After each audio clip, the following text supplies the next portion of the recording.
Jonathan here, and I'm going to show you how to start a fire. So first off, when you're out in the wilderness, you want to make sure you have a controlled area, but since it's not so good of a day out today, I gotta use my controlled area is my wood stove. So, well, I'm going to teach you what I like to call layering method. It's not much of a layering method, but it's what I like to call it because it's nice and handy and it's easy. So, to start, I got my paper here all crumpled up. Have it all prepared.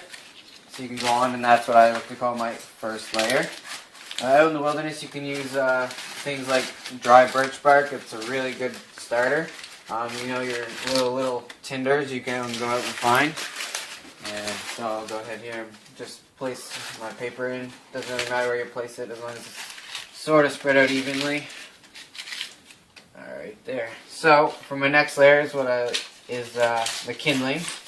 The kindling you can find out in the wilderness would be, you know, tree branches, those sort of twigs and stuff like that. You can take big branches but then cut them down into little ones, so you have like your sticks like these. They're not too big, so they're nice and small and will ignite pretty fast. So what I like to do here is I like to first place them vertically one way and then horizontally another, so the fire can go up through like the sort of seams or holes that it will cause, more or less gaps. So I'll go ahead and place them in here.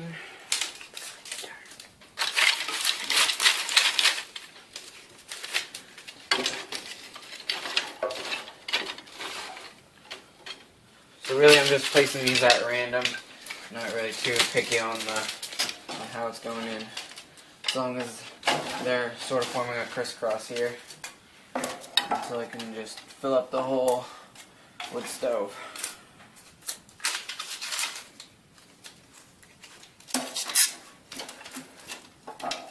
Alright. So that's what I like to call my second layer. Really all it is just kindling and bigger tinder or whatnot. So next, what you want to do is get some hardwood. So that's what's going to keep your fire going and lasting for long. So out in the wilderness you can find fallen logs or fallen trees. You can go down and cut some trees if you like, or really big branches. They work too.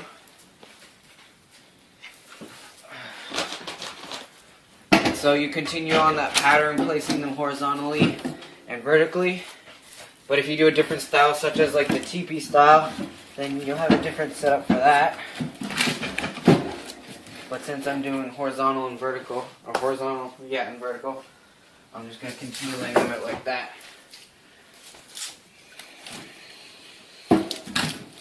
Alright, so I got my fire all set up.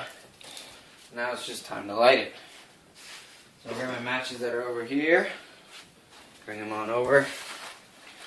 So remember, the most important thing here for lighting your fire is just to basically get it set up. You don't want to light your base layer, then try and pile on your second layer and then your hardwood layer, or else everything's just going to burn out really fast. So I got my lighter. Alright, looks like that one's done. Let's get another one here. Make sure it lights. So what you want to do is just find some of your base layer or your paper, or if you're in the wilderness, what you would have is your birch bark or small tinders. See, if you have a long match like I do right here, you can just hold the match next to some paper, so it'll get going a lot faster. Alright, now we sort of let that go for a little bit. Now what you want to do is give it some oxygen, so you're going to want to blow on it so it'll get going a little faster.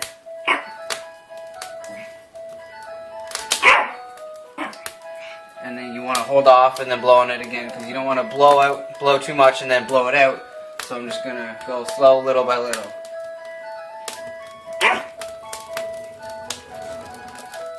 And let it go again.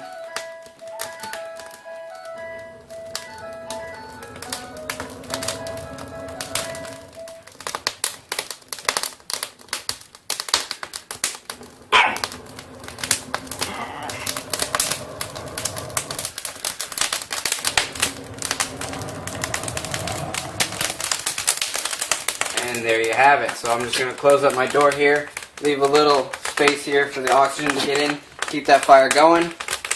And if you're in the wilderness, you know, if you have like a, I don't know, big piece of bark, that works to keep the air going on it, so it'll just keep on being fueled by the oxygen. And yeah, so there you have it, how to start a fire.